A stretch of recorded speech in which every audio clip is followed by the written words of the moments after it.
This Prezi is designed to introduce you to an emerging ecclesial expression called the Ecochurch. This is just a fancy way of talking about Christian faith communities that are exploring new ways of both doing and being church together, informed by a new ecological sensibility. I call this an expression because this type of work is nascent.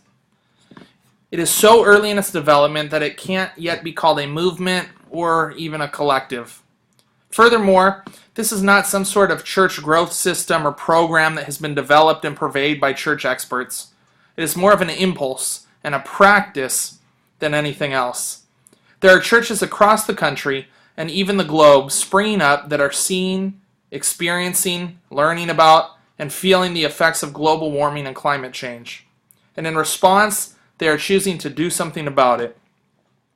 The emphasis is on the doing, action, praxis. Yes, these churches are talking about the tremendous environmental and social issues facing our planet. Yes, they are preaching about these issues. They are teaching about them, having small groups and Bible studies addressing the issues. The theory piece is present, but it's not in the forefront. It's not the primary focus. The focus is actually on living differently in very concrete and practical ways. Eco-churches are choosing to make concrete changes. They are trying new things. They're tearing out lawns and planting gardens.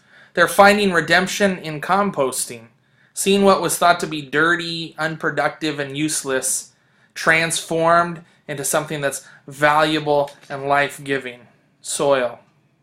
Eco-churches are capturing precious rainwater in the desert to use for watering their vegetable gardens. They're learning and teaching to recycle and reuse in new and imaginative ways. They are organizing environmental action groups. They are educating the community on organic gardening. They're partnering with unlikely and unexpected allies. They're taking church life outside and then most importantly below the four walls, down all the way to the soil, the very land that is the foundation of the church. In this movement, they're discovering that this land is in fact the foundation not just of a church building, but for all of life. Eco-churches are making mistakes. They're not doing it right the first time. They're learning. They're getting their hands dirty.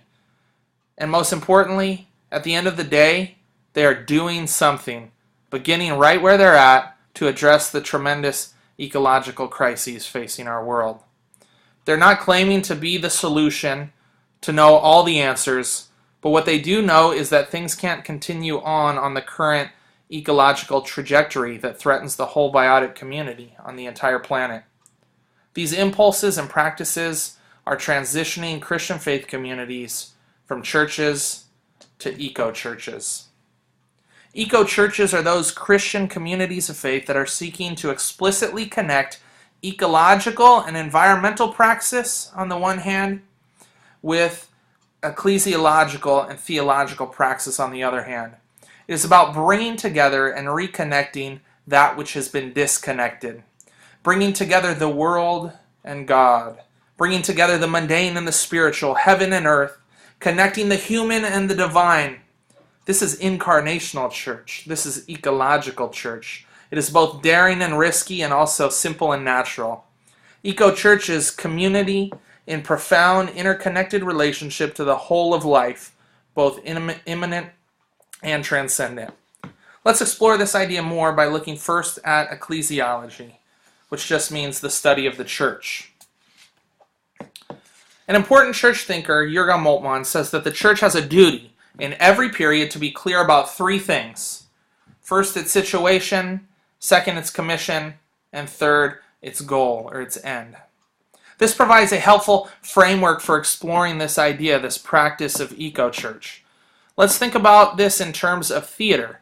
First, we have the church's situation. This is like the stage that the church does its work on, or to use the analogy from theater, performs its part on, delivers its lines on, etc.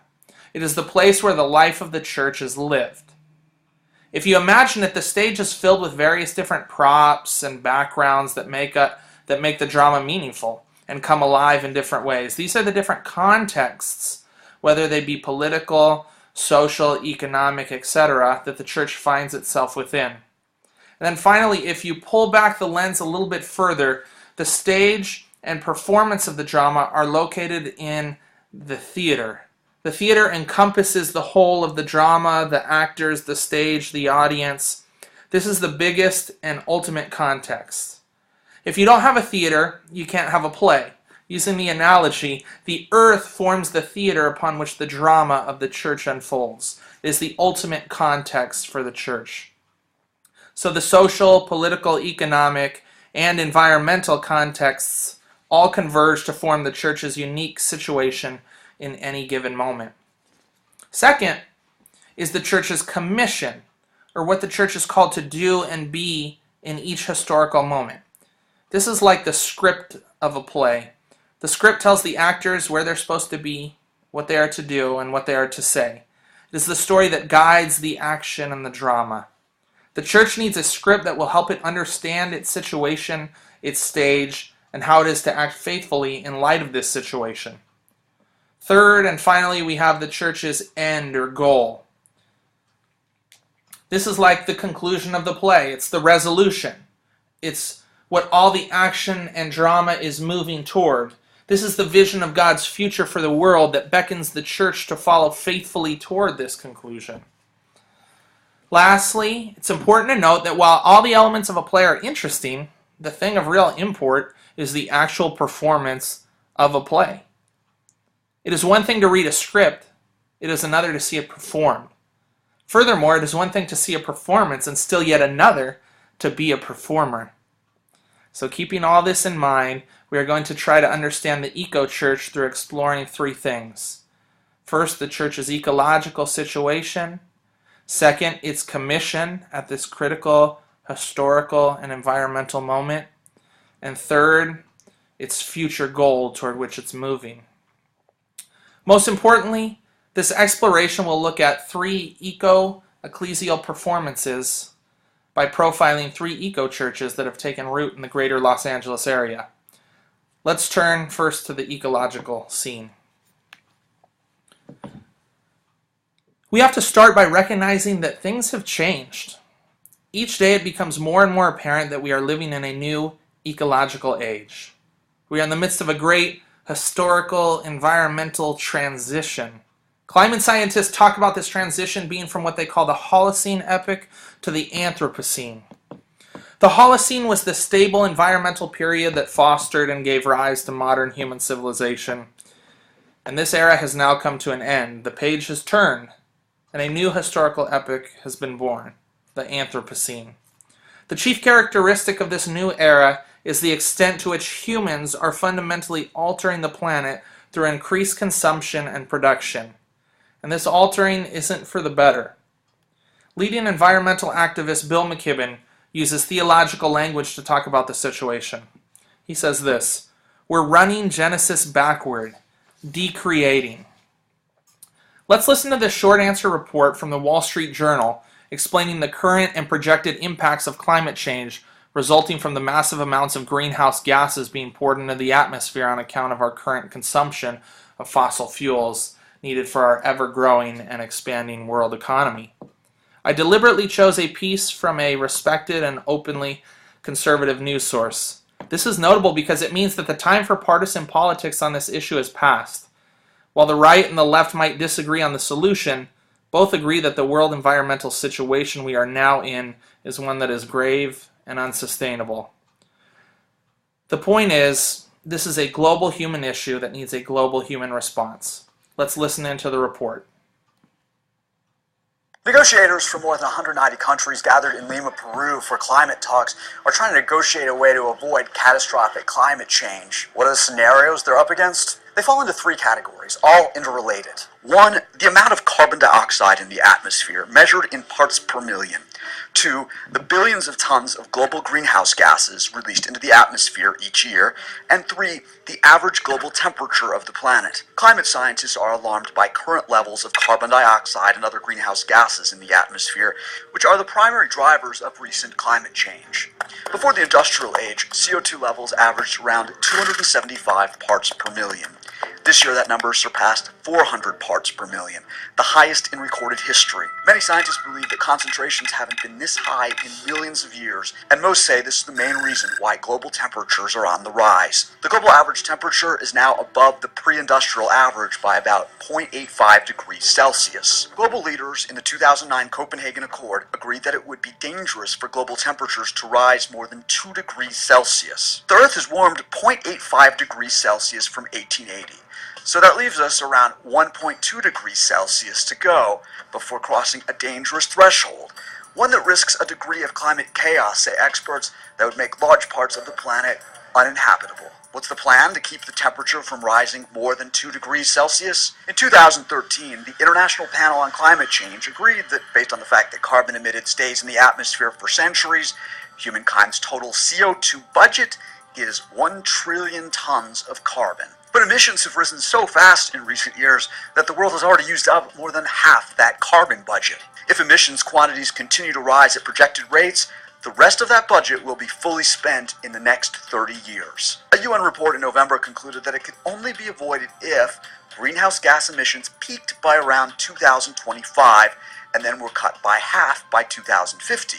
And further reduced to near zero by the end of the century. That means, according to the University of Oxford's trillionth ton calculator, the planet as a whole would have to start reducing its emissions by 2.57% per year right now. A lot of those reductions would depend on two big players, China and the US, which recently signed a deal. China's agreed to cap its emissions growth in 2030, and the US pledges to reduce emissions by up to 28% by 2025. But according to analysis from MIT, if other countries follow the US-China lead, the world would begin reducing its CO2 emissions, but not by half by 2050, and not to zero by the end of the century. Most experts say that as things stand now, the goal of keeping temperature increases below 2 degrees centigrade is becoming harder and harder to reach. That's the short answer. It's against this backdrop of global warming and climate change that the drama of the church unfolds. This is the main stage, the big show. It is on this stage that the church must act, and it needs to act both quickly and broadly. The church must act in ways that bring healing and restoration to a planet that is hurting and broken. It must act in ways that challenge the current systems of consumption and production that have brought the earth to the brink of environmental catastrophe. The church must live out the alternative now in the present. This living out of an alternative is what political ecologist Karen Litvin calls a positive politics of transformation. Ecochurches embrace and embody a transformative positive politics by living as if another world marked by healing and restoration were already here, right now. They become examples that engage and inspire those around them to do the same thing. Neighbors take notice and make changes. The movement toward ecologically harmonious living grows. This is an ecological appropriation of the Central Catholic worker idea of building a new world in the shell of the old. Unfortunately, the church has had a tendency to lag behind in understanding and addressing the central concerns of the given historical moment. The church now has the opportunity to become outposts at the forefront of an ecological remaking of human life. Ecochurches are the avant-garde of this new ecological way of being and doing. They are places that nurture seed people and foster seed communities. The idea of seed people and communities comes from the holistic paradigm of Gaia education. These people and communities are the guides that help humanity to grow into new ecological life ways. Ecochurches are the seeds for God's intended future for the world. The question then becomes how to transition from church to ecochurch, from ecologically unreflective faith community to conscious community of Christian environmental action. A new script is needed to help with this transition. The primary problem facing the American church is aimlessness. Most churches find themselves wandering aimlessly through the world with no sense of direction. This works to quickly reduce the church to nothing more than a therapeutic center for conscience soothing for the privileged. The church becomes like a collective shrink that allows life to be lived with as little trouble and tension as possible. The basic script for this type of church goes like this. The world is generally good. People are generally good. Therefore, the future will be generally good. So I simply need to keep trying to be good, and all will end well for me. This script offends no one, and in so doing defends the status quo. It keeps the ship moving in exactly the same direction. And what this means is a continually rapid increase in speed toward impending environmental catastrophe. Let's listen to this report by Discovery News describing the new human-induced sixth mass extinction period the planet is facing. Save the rainforest and the animals and the ecosystems, and also save me a chocolate bar, because I have a feeling this mass extinction thing is going to be a little rough.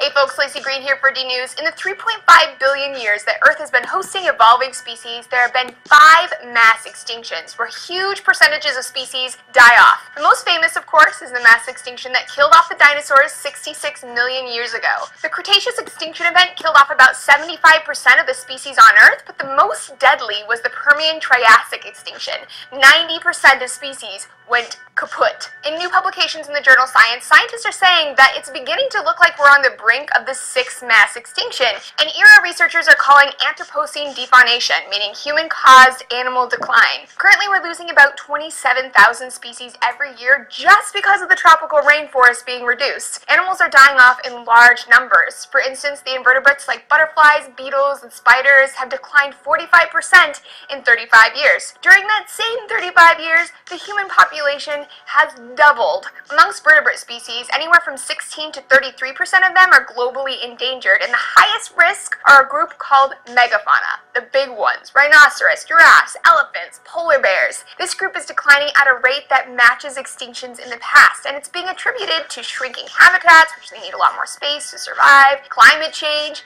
as well as human hunting. It's estimated that humans have sped up the rate of extinction by 1,000 times. So what does this mean for us, / why does it matter? Well, for one, these big animals are predators. An experiment done in Kenya where they isolated an area without any megafauna saw the number of rodents double. 2, when the number of rodents doubles, so do the number of parasites they carry that cause diseases. One of the researchers at Stanford explains that without megafauna, there's more disease that can threaten human beings. 3, it matters because biodiversity ensures the health of our ecosystems and thusly human survival. Not just because of the disease threat, but because we need fertile soil to grow crops. We also need pollination of our crops. No fertile soil or pollination equals no food. Healthy ecosystems also clean and recirculate water and air, and they provide the resources necessary to produce pharmaceuticals. Some biologists think that with our habits, we're on track toward human extinction in later centuries. Others think we'll just be thinned out, but we will survive. We are the most dominant species in history, after all. In the case of a mass extinction, it would only take around 200,000 generations of humans to get back to the amount of biodiversity that we currently enjoy. Thanks for joining me for D News, everyone. I'll see you next time. As the video made clear, the chance for avoiding this mass extinction has already passed. It's happening now. The question is now not one of stopping, but of minimizing and limiting. How can we slow things down? How can people of faith help put on the brakes? That's the question for the Ecochurch. New scripts are needed. Specifically, the church needs a script that is both ecologically informed and ecclesiologically robust.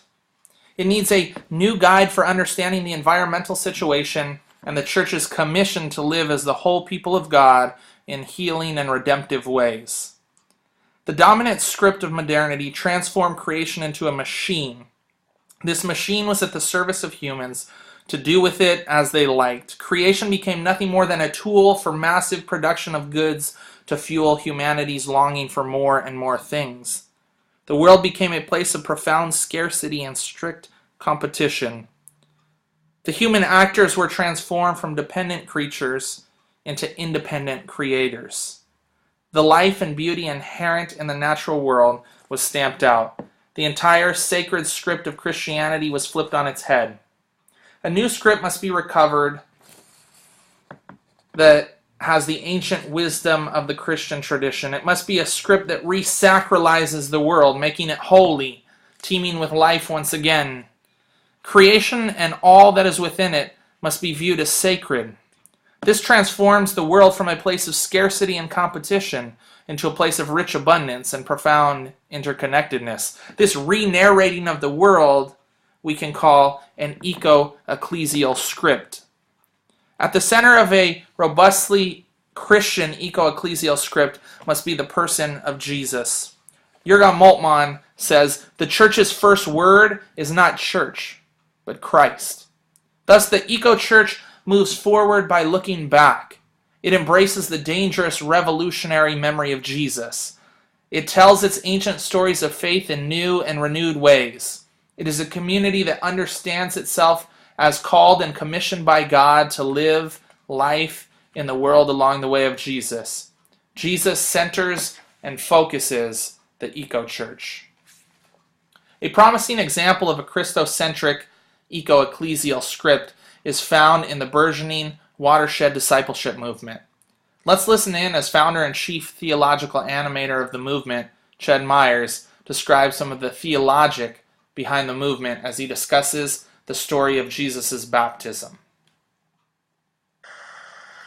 Now, Snyder's notion of coming into a place, it's a little bit of an awkward preposition, but that's intentional. We find an interesting echo in Mark's prologue that we worked with last night. The same preposition is used in refrain. First, everyone else in Mark's prologue is baptized by John in the Jordan, but Jesus is baptized into the Jordan. Es ton Jordane. I love this icon, by the way, of Jesus being baptized. If the fish are swimming toward Jesus as if he's becoming one with their habitat, I really like that. The next thing that happens in the story is that this wild bird, condor in our retelling of it, comes onto him. Same preposition in Greek, eis. And right after that, we're told that Jesus journeys deeper into the wilderness. Es ton eramon. Now, we usually focus on Jesus' baptism as some kind of empowerment through the Spirit's descent from above. And those aspects clearly are there. I mean, the heavens literally are ripped apart at the beginning of this story for the voice to speak. But I think we, in our tradition, have missed the other side of this story, namely that Jesus is also being empowered through this deep and full immersion into his beloved homeland. He's being empowered, as it were, from below. Into the river, into the wilderness, onto his head comes the condor. I think these prepositions articulate that before launching his campaign of resistance and renewal in a world ruled by the principalities and powers of his time, something that would define his ministry, Jesus sought grounding. He went into the watershed. This video accents a primary focal point of Watershed discipleship, that of bioregionalism. The movement urges churches, following the example of Jesus, to reroot themselves in the context of their local watershed. That idea of going into, coming into, that Ched emphasized. The movement's website, which is linked below, says, "Our task is to nurture watershed consciousness and engagement in our faith traditions." Furthermore, according to the site, this emerges from the idea of farmer theologian Wendell Berry, that healing and global transformation comes not through one big grand solution. Remember, the world is not one big machine, but it comes through the healing and transformation again and again of millions of people, millions of ecosystems, millions of little pieces of land that all come together to form the whole. The world is seen as a dynamic set of interrelated, interlocking, and interconnected systems. This is ecological thinking. The challenge then is to be ecologically responsible right where you are, in your local context, your local watershed. We each work on our own little piece. The movement promotes practices of eco-literacy as well as key for centering discipleship communities. The idea drawn from Senegalese environmentalist Baba Diom is that in order to save the places we love, we need to know these specific places, and we can only know them through learning them, eco-literacy. So to bring this all together, Watershed Discipleship tells the story of the church as that of faith communities in deep relationship with both God and creation for the healing of the whole world. This is an eco-ecclesial script that can guide the eco-church in living out its commission toward God's future for all things. Having examined the stage and read the script, it's now time to turn our attention to the actors and the drama. I want to introduce to you 3 churches that are in the process of transitioning from church to eco-church. I say in the process of transitioning because eco-churches are never settled, final, and completed projects, but instead they are always open, flexible, and adapting based on fluid, ever-changing ecological contexts. Furthermore, this recognizes the character of the church as a pilgrim community, a community on the way, always on the move, ready to pull up the tent pegs in order to faithfully follow the call of God in the world. It's also good to note that I'm using the term ecological broadly here to refer to the entire set of interconnected systems a faith community inhabits, ranging from the global and environmental down to the local and social. Each of these 3 communities is working from the ground up, a fitting image for an eco-church. This means that their focus isn't so much on the large global issues. Eco-churches focus on the land beneath their feet, that which grounds the community and connects it with its neighbors. I had the opportunity to visit each of these communities to see and experience in part the work of ecological discipleship they are engaged in. What connects these churches as eco-churches is not a name. None of them uses the term eco-church to refer to itself. But what connects them is the fact that each has taken the step to actually, materially, transition a significant portion of their physical space away from ornamental or environmentally unreflective use toward ecologically productive or environmentally sustainable use. This goes beyond the idea of simply greening. Greening leaves the old structure in place. It makes small changes within the larger accepted cultural paradigm. Eco is about radical physical change that leads to a break with the dominant cultural life ways. The material change leads the way. It forms the example. Once again, I can't stress this enough. The emphasis for the eco-church is on praxis, doing things. I hope to give you a feel for each of these eco-churches. Below I have included a set of links to each of the churches and their garden ministries that I hope you will find helpful. I have also included links to Imgur albums I have created for each of the visits I made. These walk you through each community space through pictures and captions. I highly recommend clicking through these links as well. It will give you a much more robust and better feel for what each of these communities and gardens is like.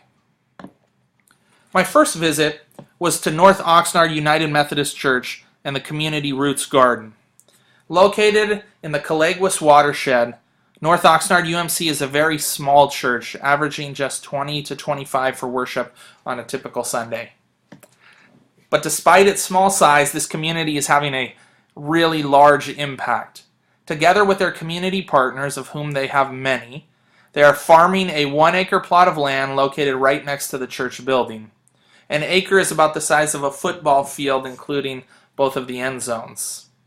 The weekend before I visited, they had just harvested 500 pounds of squash. This gives you an idea of the size and scope of the gardening. The garden space is gorgeous. There is a meeting center near the entrance that includes a fire pit, a wooden picnic table, a sink, and a traditional horno oven for baking bread or pizzas. A tree provides natural shade for the meeting area, making it comfortable and a welcoming place to gather. The garden, which began in 2009, is thoroughly communal. There are no plots, no master plan, no head person calling the shots. This seems like a recipe for disaster, but that is far from being the case. There is a general notion of what areas are used for what. It's self-organizing. This was the product of tradition and needs, not hierarchical structuring. In many ways, the garden grew out of and is an extension of the church's long history of food ministry that started back in the 1980s with migrant farm workers. When the church could no longer afford the groceries to pass out for their food pantry, they were forced to shut down the pantry. This spurred their imaginations, and they realized while no longer having the monetary resources, they were rich in land resources. So they decided that they would provide food stability through sharing their land and the food of their land with those in need. And in Oxnard, the migrant farm working community is chief of those in need. Along with the migrant farm workers community, the garden is connected with and served by a host of other community organizations. What began as simply one garden has grown into a deep network of gardens and gardeners. An important partner is Oxnard City Corps. This is a work training program for at-risk youth. City Corps brings a group of youth every other week to learn and volunteer at the garden. So we see social concerns are being addressed through ecological work at the Community Roots Garden. My next visit was to the community garden at Holy Nativity Church in the Westchester neighborhood of Los Angeles, which is located in the Bologna Creek watershed, where the Community Roots Garden emerged more from local and social ecological concerns. The Holy Nativity Community Garden emerged in more explicit response to the global issues of planetary warming and climate change. What began in 2005 as a small group of a pastor and a few ecologically conscious neighbors has blossomed into an eco-church that functions as an important hub for ecological work in the greater Los Angeles area. The church works closely with Transition Los Angeles.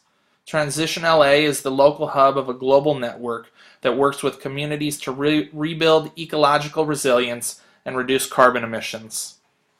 After 3 years of conversation, education, training, and planning, the Action Project began in 2008. An 1,100 square foot lawn on the side of the church was torn out and replaced by a beautiful community garden space. From here, the garden has grown out, moving from one side of the building to the next, till it practically surrounds the entire church. Nearly all the available arable land around this urban church is now being used for productive purposes. They have the main vegetable garden, they have an orchard, they have flower gardens, they have plots for medicinal herbs. Embracing principles of permaculture, they are committed to organic gardening. And the growth has extended beyond the church walls as well. In 2009, the garden leaders were approached by a local neighborhood middle school to plan the development of a new 1-acre community garden on the school's property. Working with the city and the school district, the Emerson Avenue Community Garden was established. Like Community Roots Garden, Holy Nativity donates most of their produce to a local food pantry, providing healthy, fresh produce for those in need. Along with the growth of the garden has come the growth of a variety of eco-justice programs. The small group that started it all established itself in 2012 as a nonprofit called Environmental Changemakers. Along with running the church garden and supporting the school garden, Environmental Changemakers host classes on all aspects of organic gardening. They publish a wide variety of resources related to gardening and environmental justice. Holy Nativity is also a leader in Harvest Westchester, a group that harvests excess fruit from trees in the Westchester community and delivers them to the local food pantry. There's more that can be said, but I think the picture is clear enough with these examples of all the work being done at this eco-church. My third and final visit was to the Learning Garden at Throop Unitarian Universalist Church in Pasadena, located in the Los Angeles River watershed. Like Holy Nativity, Throop worked in conjunction with the local Pasadena hub of the Transition Network. The garden project began in 2011 and is continuing to grow and evolve. The latest addition has been a large water tank to capture and recycle precious rainwater in drought-stricken Southern California. The tank has the capacity to capture and hold enough water from a 1-inch rain to provide for an entire growing season for the vegetable garden. Throop also designed and operates its garden using the principles of permaculture. Along with the vegetable garden, they have a mini orchard for growing fruits. Another interesting aspect of the garden is that it has been designed to use less and less water the further it moves out from the church building toward the street.